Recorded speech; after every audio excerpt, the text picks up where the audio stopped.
Hi, I'm Jeff with Wave Tools. We're going to do a whole presentation on pulley injuries, and this is great for all you climbers out there. Pulley injuries are very common in climbing, and the rehab process can be difficult. We have lots of pages of anatomy, physiology, and whole treatment progressions for you, and we're going to have videos to guide you through the whole sequence of rehab. So I have a drawing on my arm here to show you what the pulleys are. So we have our flexor muscles up here in the forearm, the finger flexors. We have a superficial one that comes in and attaches at this joint, and then we have a deeper profundus that comes all the way to the tip. The flexor tendons run along the finger, and the pulleys are what hold that tendon tight against the bone. So if you have a tear in one of the pulleys, then the flexor tendon is able to start bowstringing out, and it can be painful and it weakens the whole system.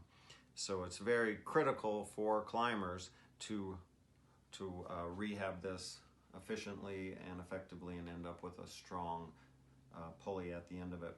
The most common injury that climbers deal with is this A2 pulley in the ring finger. So that pulley is right here at the base of the finger. The A1 pulley's here, A3, A4, A5. If you tear multiple combinations of it, the injury is more severe, or if you fully rupture the pulley, it's more severe. But most climbers end up with a milder tear, and they do not need surgery and they do not need immobilization, but you do need to rehab it effectively. The other most common one would be the middle finger A2 pulley for climbers.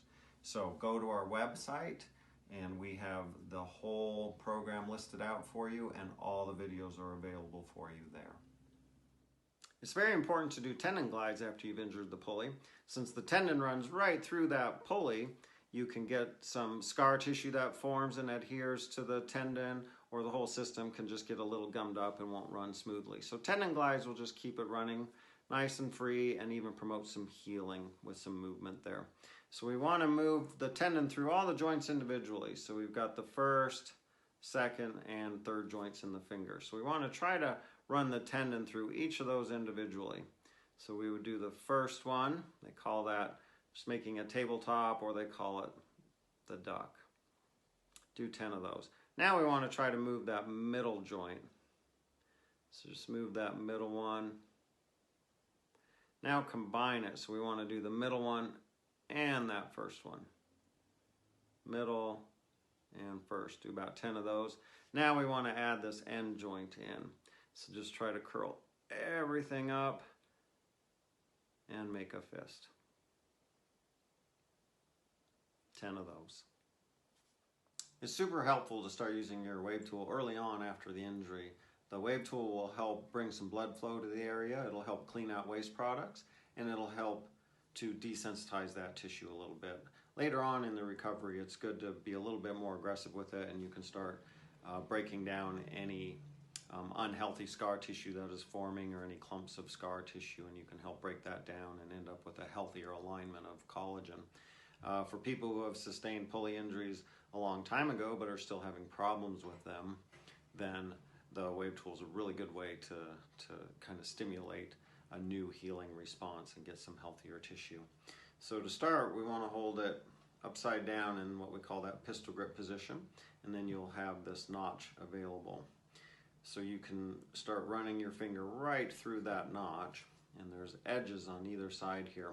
So those edges will help to start squeegeeing any waste product out, get that blood in there, and help to stimulate that collagen to lay down in some nice parallel bundles. So you want to really make sure you're getting on either side of that A2 pulley. Just back and forth, a whole bunch of strokes with that. Then you can come in with this little rounded edge and then very specifically start to work right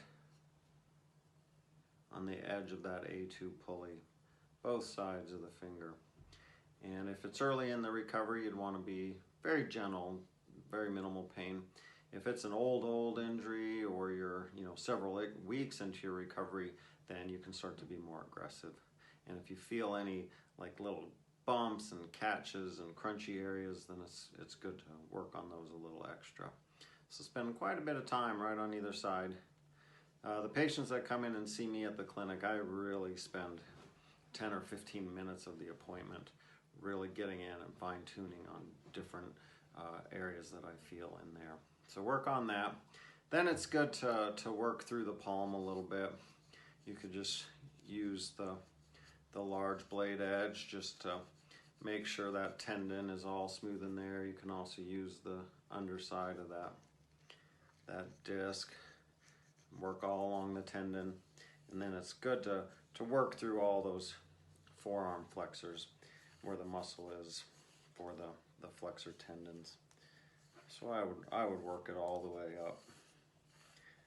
And again, with a Pulley injury, there's no damage to the tissue up here, but this will just keep the whole flexor tendon system healthy.